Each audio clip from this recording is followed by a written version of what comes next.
राष्ट्रवादी एकत्र लढण्यावरून नेत्यांमध्येच मतभिन्नता आहे. शरद पवार यांच्या राष्ट्रवादीत मतभिन्नता आहे.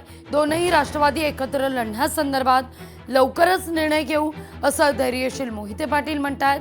दुसरीकडे दोनही राष्ट्रवादी एकत्र येण्यापूर्वी अजित पवार यांना सत्तेतून बाहेर पडावं लागेल असं उत्तम जानकर यांचं वक्तव्य आहे.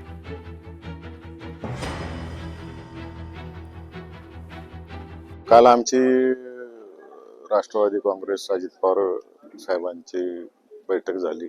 आम्ही सर्व आमदार आणि मी त्या ठिकाणी हजर होतो. दोन्ही जिल्हाध्यक्ष त्या ठिकाणी होते.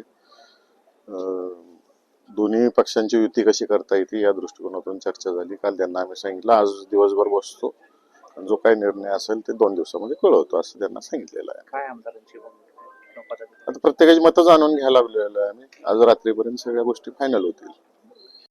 मला माहित नाही ते एकत्र येतील, मला वाटत नाही की ते एकत्र येतील, कारण पवार साहेबांचा विचार हा वेगळा आहे आणि अजितदादा सत्तेसोबत आहेत.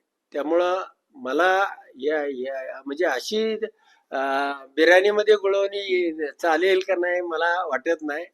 कुठला तरी निर्णय त्यांनाही अजितदादाला तरी घ्यावा लागेल, नसेल म्हणजे सत्तेतनं बाहेर तरी पडावं लागेल. उद्या काय घडणार आहे माहित नाही, पण जो विचार पवार साहेबांनी तो विचार घेऊन आम्ही पुढे चाललोय आणि पुढे चालू.